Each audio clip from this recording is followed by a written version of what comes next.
Assalamualaikum warahmatullahi wabarakatuh. Perkenalkan, nama saya Naila Dwi Alika. Saya dari kelas 1 NB.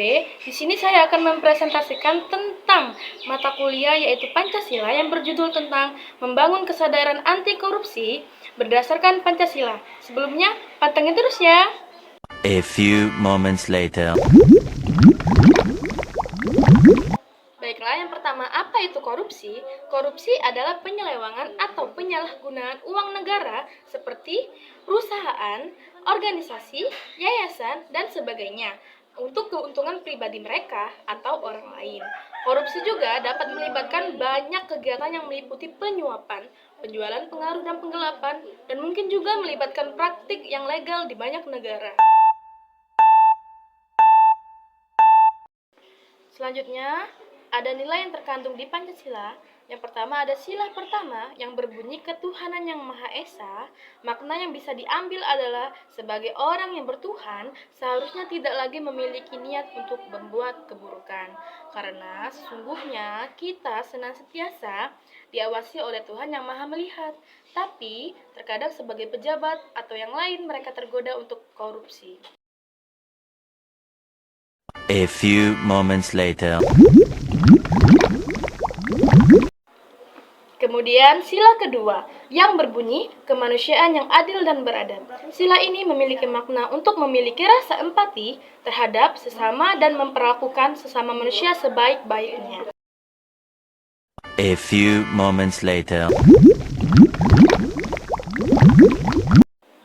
Sila ketiga yang berbunyi Persatuan Indonesia memiliki makna bahwa nasionalisme merupakan sebuah landasan untuk mempersatukan keberagaman suku, ras, agama, dan budaya yang ada di Indonesia.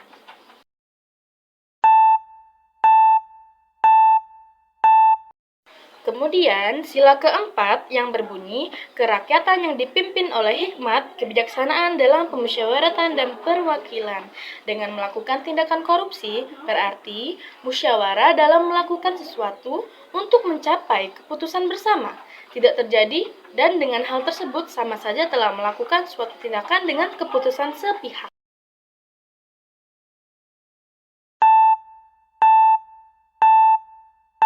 Selanjutnya ada sila kelima yang berbunyi keadilan sosial bagi seluruh rakyat Indonesia. Sila tersebut memiliki makna untuk bersikap adil terhadap sesama dan menghormati setiap hak-hak yang dimiliki oleh masyarakat Indonesia. Dengan tindakan ini, korupsi, hak-hak ataupun keadilan yang harusnya dimiliki oleh seluruh rakyat Indonesia sejak lahir tidak akan terpenuhi.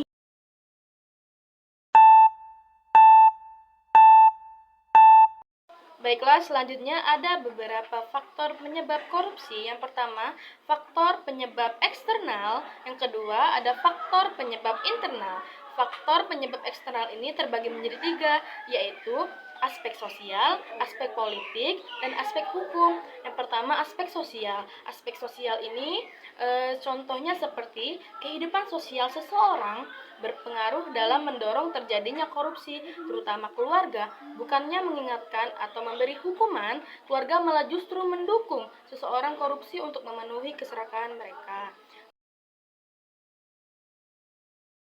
Yang kedua ada aspek politik, yaitu tujuannya untuk memperkaya diri, pada akhirnya menciptakan money politics. Yang ketiga, ada aspek hukum. Hukum sebagai faktor penyebab korupsi bila dilihat dari dua sisi, sisi perundang-undangan dan lemahnya penegakan hukum. Koruptor akan mencari celah di perundang-undangan untuk bisa melakukan aksinya yang korupsi itu. A few moments later. Selanjutnya ada faktor penyebab internal. Internal ini dibagi menjadi 3, yaitu sifat serakah, tamak, rakus manusia. Yang kedua ada gaya hidup konsumtif. Yang ketiga moral yang lemah. A few moments later. Baik, contoh kasus korupsi yang pertama ini adalah Kasus korupsi Harvey Mois. Dia terkait dengan pengelolaan tata niaga timah, PT Timah yang diduga merugikan negara hingga 3.000 triliun. Ia juga berperan sebagai representasi PT RBT dalam urusan kerjasama dengan PT Timah, dan diduga bekerjasama dengan terdakwa lain untuk menutupi aktivitas penambangan ilegal tersebut, yaitu dengan cara menyamarkan transaksi sebagai sewa-menyewa alat pemrosesan timah dan dana.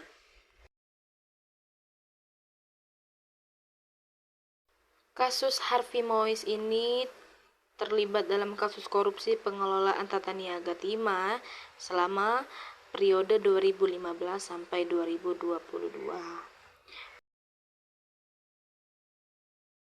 Pada akhirnya Harvey Mois di Pengadilan Tipikor Jakarta menjatuhkan vonis 6 tahun 6 bulan penjara. Selain itu, ia diwajibkan membayar denda 1 miliar atau menjalani tambahan hukuman 6 bulan kurungan jika denda tersebut tidak terbayar.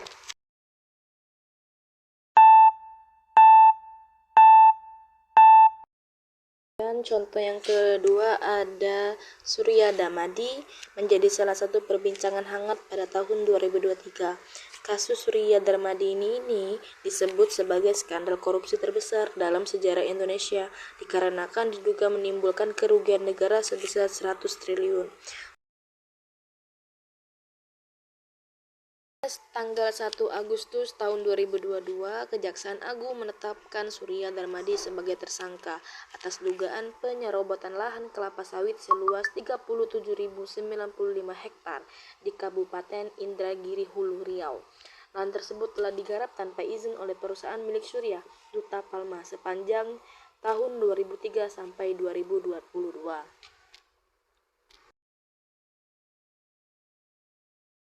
Tindakannya menyebabkan kerugian negara sebesar 78 triliun sehingga Surya dijerat dengan pasal tindak pidana korupsi dan tindak pidana pencucian uang atau TPPU.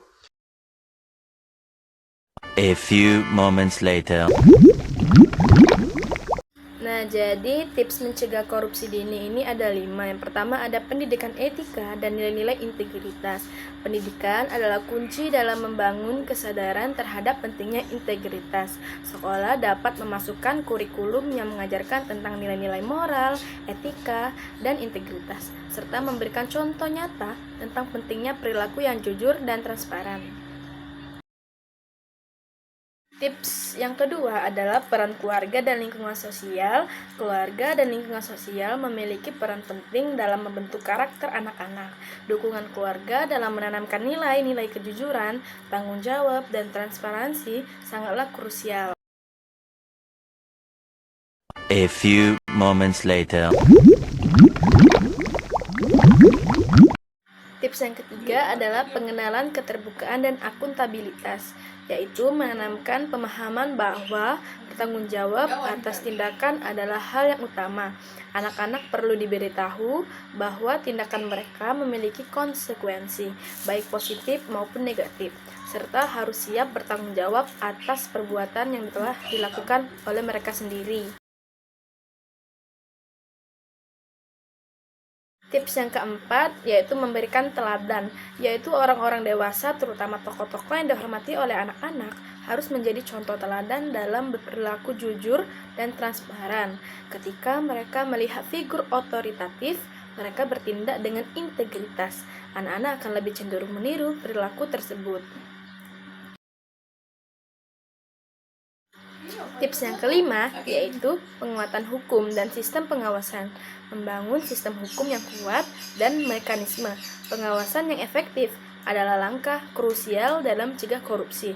Memastikan bahwa pelaku korupsi mendapat hukuman yang setimpal dan adil dapat menjadi contoh yang kuat bagi masyarakat, termasuk generasi muda atau generasi sekarang. A few moments later. Kemudian ada kesimpulan yang bisa saya ambil, yaitu anti korupsi adalah pentingnya membangun mental dan karakter anti korupsi sejak dini melalui pendidikan di keluarga, sekolah, dan kampus atau di lingkungan masyarakat. Dan juga untuk membangun generasi yang berintegritas tinggi, jujur, adil, dan bertanggung jawab terhadap diri sendiri maupun terhadap orang lain.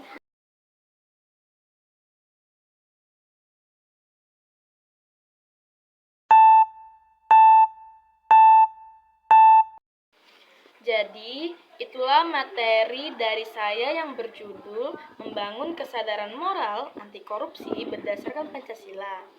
Sekian dari video ini. Jika ada salah kata, saya mohon maaf. Saya akhiri. Wassalamualaikum warahmatullahi wabarakatuh.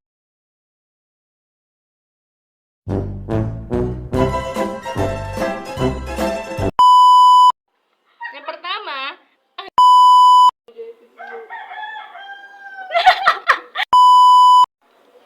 kemudian sila kedua yang berbunyi yang ayam ini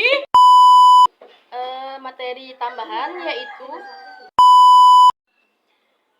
ngomong apa?